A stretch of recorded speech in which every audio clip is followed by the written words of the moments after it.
And good morning, everyone. It is 7 a.m. on this finally Friday. I'm Alex Fisher alongside Kevin Charette. Why doesn't it feel like a Friday? Let me just say, I'm glad you put these chairs here because they're a little wider and it almost feels like I want to take a nap. Oh my goodness. It's Friday. It's Friday and it feels like a Friday, man. Like, I feel like it's just, yeah. And it's like, kind of like a holiday weekend. Yeah. Everyone's been on spring break and it's just, yeah.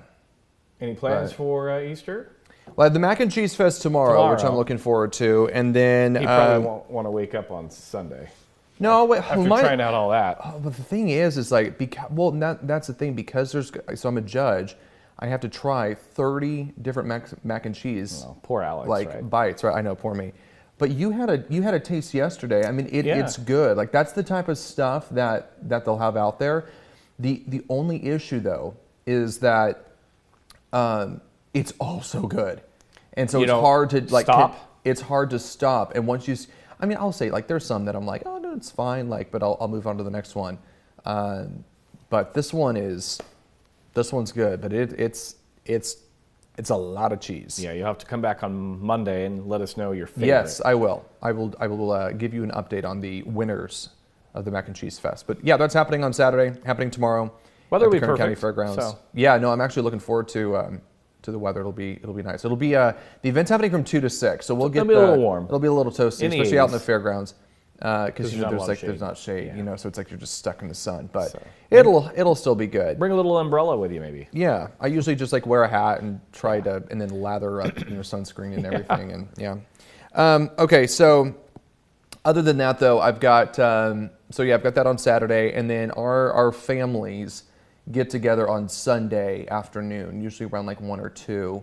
There's like 30 or 40 of us that get together and just have, like your typical deviled eggs, ham, croissant sandwiches, stuff like that. This will be the first year that everybody's schedule is just crazy, so don't laugh at this. And I don't even know if this is, sacrilegious to do. But last night we got together with some family members and we had pizza night to celebrate Easter.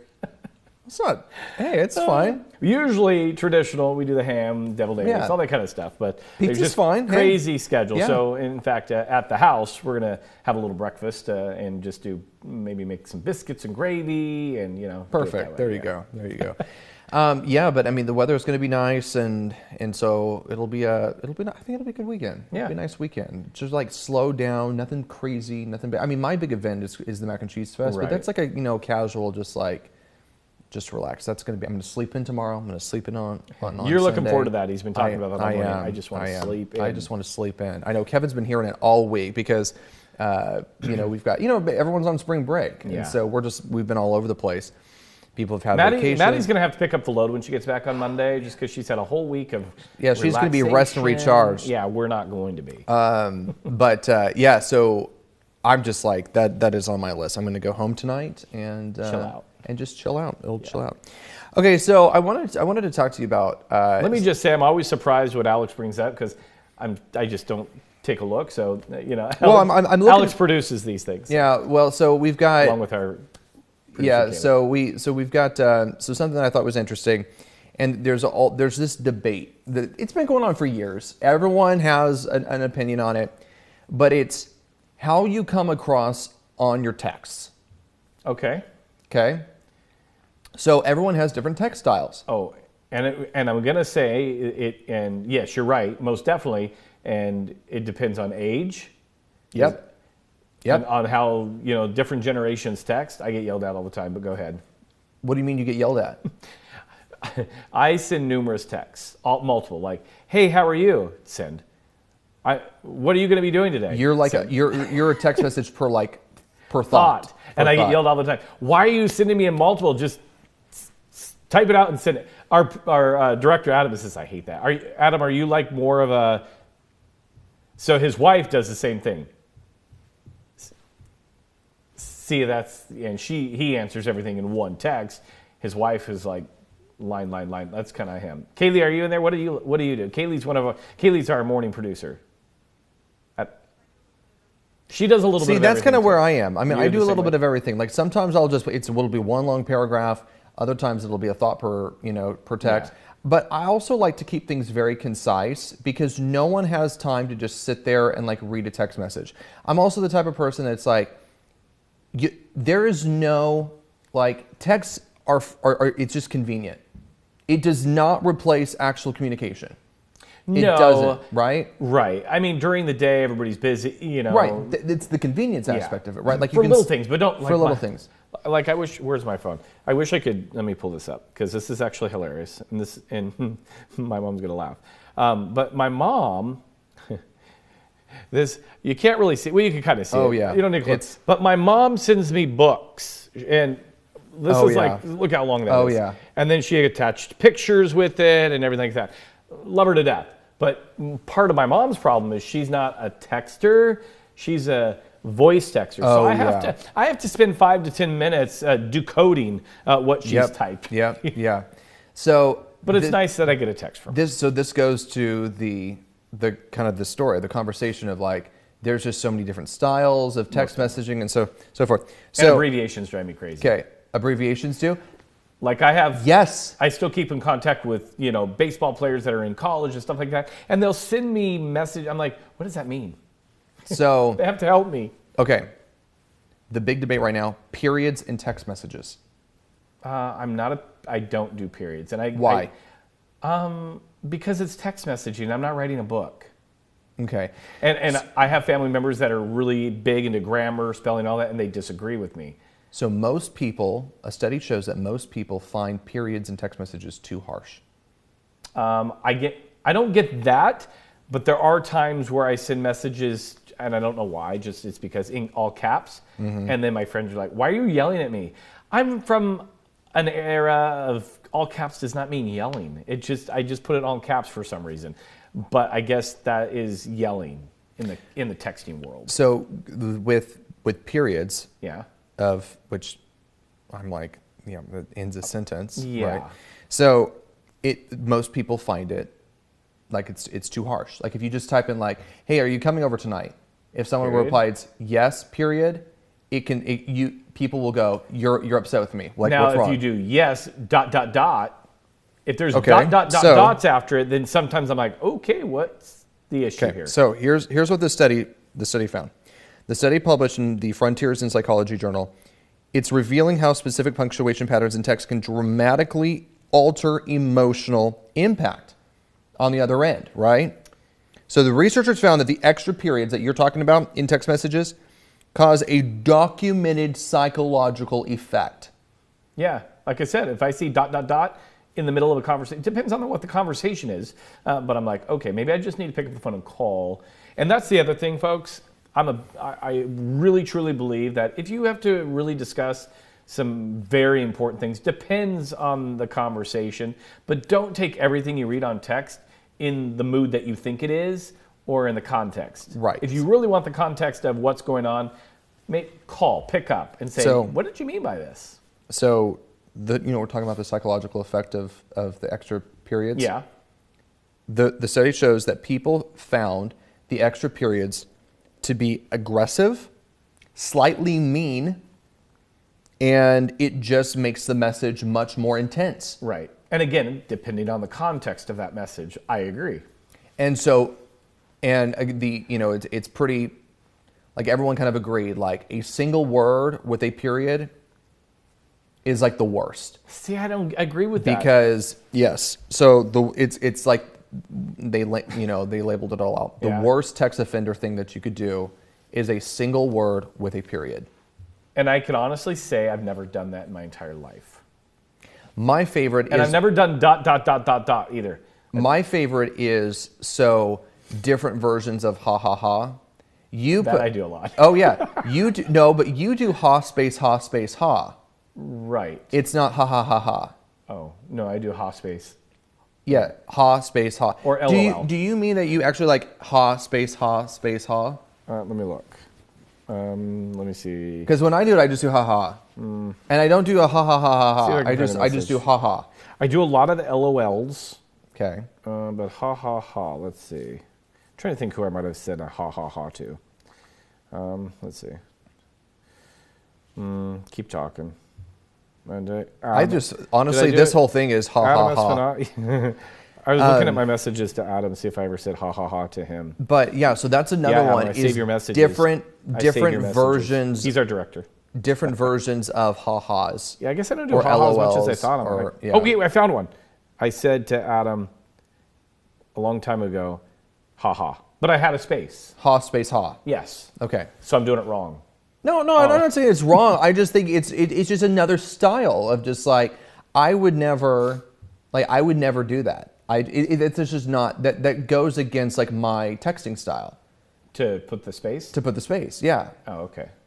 My mom will still text in like abbreviations, not like abbreviations of words, right? And I'm like be right back, BRB? yeah, and it's like you like that worked when you had your like those old cell phones where you had to like press 3 times, you know, remember that? When I had my BlackBerry. Yeah, so like I get that. I mean, there's a whole reason why like instead of writing out 4, you just put the number 4. I get that. But now it's like you got a full keyboard. Yeah, and I'm. It just goes. It's just all this is just style, by the way. Yeah, and No rules. No You rules, know? and texting. You know, to be honest with you, is I think overused. And I do the same, but I always kind of try to sit back and think, man, when I was in high school, because I remember when I graduated high school and I moved away, we didn't have cell phones yet that could text. We had I had a pager in 1997. My mom had gotten her first cell phone in 1997. It was in a case. It had this big long antenna. Anything you couldn't text. It was an orange display on it. But I wish I could go back to those times where you had to pick up the phone to call somebody and have a discussion. I know that's not in the era we're in now, but there are times I sit back and think, I wish we were back in those times a little bit. Well, so that again, it's one of the studies are showing too that especially like this younger generation, especially like people like in their like teens through 20s, people in their teens through 20s, they're more. I mean, they're reporting high levels of depression, high levels of anxiety, high levels of loneliness. And they're more connected than anyone else before. And the studies show it's because they're relying on this like superficial, as I say, false connectivity. False connectivity. And so that's why it's so important to go out and be with friends face to face, be with your loved ones face to face, and not be distracted by the phone. Yeah.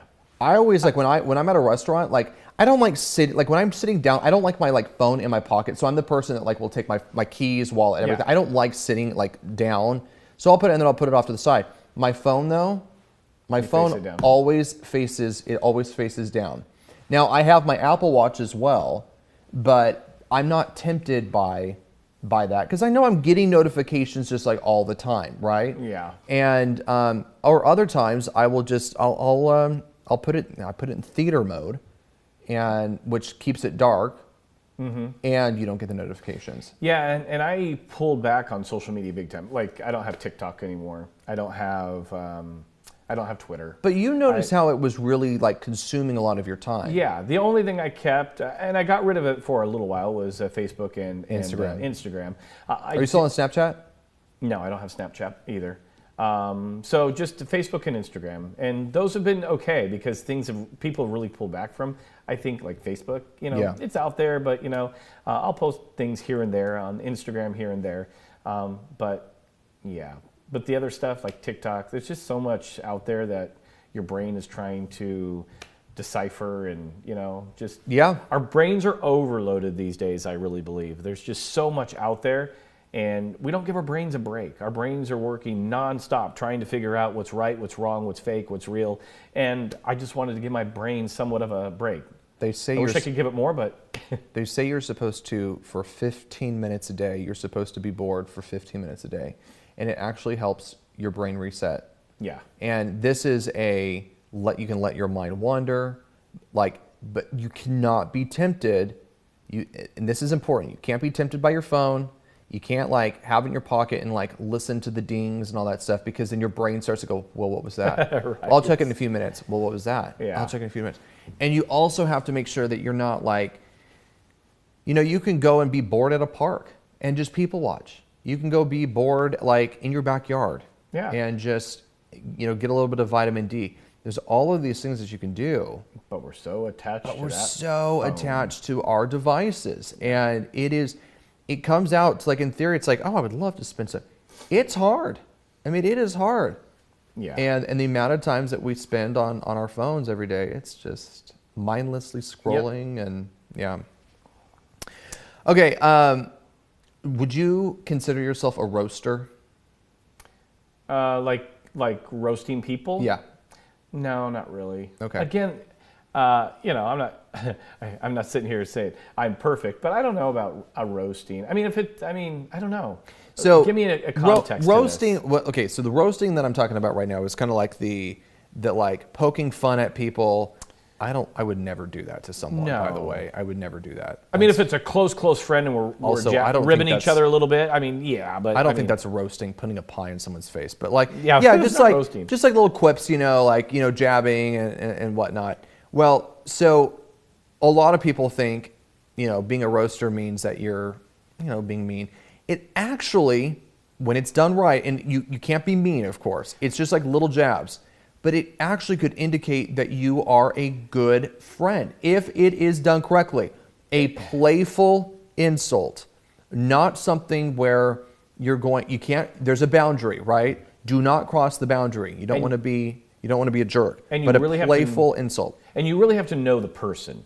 Yeah, you oh, yeah. have to be good friends with that person. Like, I'm friends with a lot of people, but just because I'm friends with somebody Doesn't mean I would, giving out jabs left giving and right. out jabs because we're friends, but we're not. I don't think we're close enough to really go to that next level of having fun. Well, I'm going to roast this right now. This video is unbelievable. Well, it's a little weird. But. It is. I don't know what's happening. I mean, this is all stock footage, and Yeah, what are yeah. you supposed to get stock footage on? But a roasting? pie in the face, But that's not roasting. That's not roasting. I mean, punching you in the arm is not. these guys look like they're having a great time on the court. I get it, having fun. yeah. This is probably the best clip out of all of them. Trying to see the other one that's next. I don't really know what's happening here. I mean, I Yeah. guess they're just laughing. Bottom line pizza. is know your Know your friend audience really well. Know and- your audience. Yeah. Yeah, and then there's this. That What is is not that? roasting. I don't. That know is what not we're roasting. watching here. And then I can't tell if they're actually they might be actually very upset. I don't know, but yeah, I Yeah, think so- it's fun. I mean, my And- best friend and I, we'll give each other jabs all the time, but we don't take it to heart. It's just fun. It's just funny. Yeah, no, but so what? And what you need to know how people take it too. correct. Well, again, it's playful. Right. And the other you person needs to can't, realize it's you playful. can't do a playful roast until you actually know the person, right? Right. Because you need to know how much they can take, and some can take it more than others and whatnot. But it found that friends and partners who playfully insult each other, they are 300% more likely to trust you and to feel comfortable with you, and because they feel like you can be open with me, I can be open with you. Yeah, I can see that. And so it's like that subconscious, like, oh yeah, you're being playful, whatever, and yeah. Yeah. So. Or like my hairdresser, Tanya. Yeah. We have the same hairdresser. We have, yeah. But I've been seeing the same hairdresser, Tanya, for 20 years. And I'll go get my haircut, and Tanya will say, "Man, Kev, I'm seeing more and more gray hair fall from your head when I trim you." That's a jab. That It's in a a way. playful But it's a jab. playful. But we've known each other so long. Yes, exactly. And That precisely. Or she's like, "Oh, Kevin, we're thinning a little bit." I'm like, "Oh, geez. Well, all you got to do is just cover it up, Tanya." And some people may think that is rude. No, we're just playing. She's playing with me. She's been cutting my hair for 20 years. Playful jabs. You Trust just me. have- I would have had to shave my head already if I had anybody else. Tanya knows how to cover every she is spot good. I got. But it's just it's just a playful, and you need to know when to stop, because sometimes it can go back and forth, Yeah. right? Like, well, then there's, like you'll return the playful jab, and then at some point it crosses the line. Yeah, then it starts to ramp up a and little bit, and it's like, You got to pull back. So, yeah. Okay. oh, I have no clue what's coming up next. Are you, have you had a midlife crisis yet? Oh, that's a good question. Because what are you, 43, 42? I'm 46. You're 46, okay. No, I mean, I don't know. That's a good question. I haven't thought about that. So you're turning 47 in 2 months. June, yep. Yeah, so less than 2 months. So you're getting close to 50. I would, yeah, no, I don't think a midlife crisis. Yeah, Okay. I don't know. I have to think about this while we're talking. Well, okay, so this might actually jog some Okay. thoughts, okay? And yeah. Studies are showing that the midlife crisis is getting more and more expensive. Oh, I see, like a car. Like it's or super something. expensive. The splurges are getting out of control. And we're talking about like the classic splurges, like the again, I love this video. The videos are killing. The videos are killing me. But like, the vacations, the sports cars, just the impulsive buys, they're getting more and more expensive. And so it's costing people who are having these midlife crises, it's costing them a lot of money. Yeah, now I get what you're saying. And the answer to that is no. I don't think I've really had a midlife crisis yet. So because it is getting so expensive, people are trying to be smart about it and trying to be impulsive or act out on their midlife crisis in other ways. So a lot of things are happening with experiences, adventures, so forth. So that's what. So instead of buying a really expensive sports car, you might go on the dream trip or something that you've been dreaming of. And if you really think about it, if you're going to spend $10,000, even $20,000 on the craziest trip of your life, well, that's a lot cheaper than getting a sports car, Yeah, I don't know. Maybe I had that many years ago. Not really, but in terms of spending lots of money on a midlife crisis, that's just not me. Mm-hmm. Because fiscally, I went in my early years. I went down that road of let's just say not being fiscally responsible, and it took me a long time to reverse course. So I think now as I get older, I'm very fiscally responsible to a degree of I don't like large credit card debt. Right. I don't, because I never know what the future holds. And I, was in those scary days years and years and years ago. And I just remember that feeling of paying everything off. And so I don't think having that freedom, having that midlife crisis where I'm going to go spend and bring that right back up and then figure out after I come down off that midlife crisis high, I got to pay all this back or whatever that.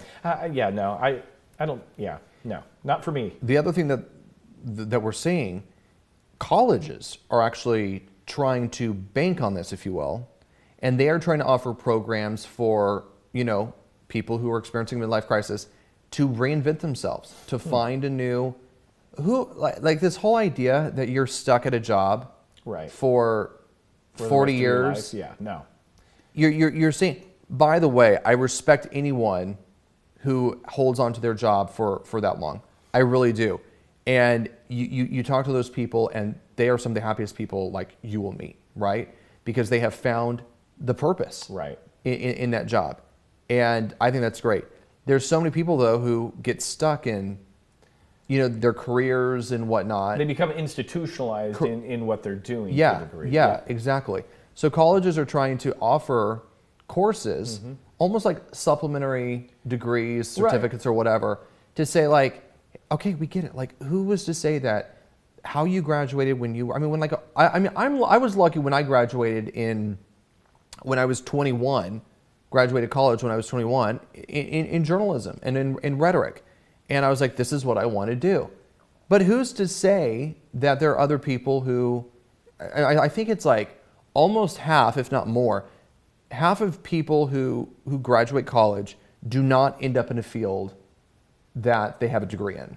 Well, I think sometimes, like I say, when you become institutionalized, when you do something for so long, you think that's the only skill set you have. Yeah. And then you kind of sit back and you look at everything that you've accomplished in all of your years, even if it's in one career field, everything you've done outside of that has given you the skill set to do something else if you really chose to do that. Correct, yeah. But we don't think about that sometimes. Sometimes we have to sit back and go, I'm worth a lot more than I think I'm worth. Right. So, yeah. And it also comes down to risk. Right. Right? People don't It's- like risk. And I'll be honest with you, I think everybody gets in that mindset of, oh It's gosh, primitive. this is all I've known. It's primitive. Do I dare step off that ledge? Right. Yeah, no, it's primitive. You don't want to address a risk. Like you want to just like Everything's- move past it, everything's fine, and move forward. But there are a lot of good things that can come out of Taking that risk. taking that risk. And Stepping outside the box. But I think that's kind of cool that they are, a lot of colleges are trying to cater to this and Yeah. excite people. Like, oh, I can have a career and what, and that's the other thing too. You can have a job. You can do anything as long as, you're happy. If you're not happy in your job, that has got to be the biggest sign that it's time to move on. It's time to find something else. Most definitely. Because life is way too short. You don't and want regrets. And I think that's what a lot of people are, experiencing when they have this midlife crisis is like, oh my gosh, like I've done the same job for 20 years. How did 20 years just pass by? And I'm not happy. Right. Like I haven't been happy in a long time. Yep. That's the biggest indicator. If you're walking into work every day and you are not happy, maybe it's time to find something new. There's so many things out there. There is. Yep. And I tell kids, because I coached baseball for so many years that, from when I started coaching in 2006, these kids are, out of college and stuff like Right. that, or some are in college. And I tell them all the time, you may have a vision of what you want to do or what you want to study, but that can change and that's okay. Embrace it. Embrace Look it. forward to it. Yes. So I tell them all the time, don't get stuck in one part of your education. You may start here and say, you know what, this sounds interesting. It's okay to change. Same with a career. You may do this career for a while and something may spark your interest. Give it a shot. I remember, and that's the other thing that I think we have in our roles, in our jobs. Like we experience, because we're out and about, we talk to people, we see how other jobs out there. We see how other people live their lives. And so we're exposed to so many different backgrounds, so many different industries, so many different work schedules, people who have a great work-life balance, others who don't. I mean, we see it all. And it's, at the end of the day, success comes to those who are just loving their job. Yep, exactly. Success. You can, I believe, that if you are not happy, if you're not happy in your situation, you are only going to you're only. It's like you're doomed. It's like a path of you're doomed to just stay. To not get out of it. Yeah. Just to say, I don't want to say failure because that's No. not And you it. don't want regrets. And you only have one life to live. Yep. That's what I always, you only have one life to live, and you have to live it for yourself. For sure. I know that sounded a little selfish, but no, I mean, in No, terms of your okay, personal so- self, you only have one life. You have to live it for yourself. So I always say too that you need to be your own priority. Like you've got to be your first priority. There, always people always say, like, especially like in relationships, it's like you're my first priority. No, you've got to be your own first priority, because if you are taking care of yourself, then you can easily take care of others. You need to focus on yourself. If you're not focusing on yourself, how can you, if you want to be, strong and it's like I don't know, it's like a dam, right? Like a dam holding all of this water, and it's something that's so good and so powerful, right? But if there are cracks in the dam, it weakens it, and you're not able to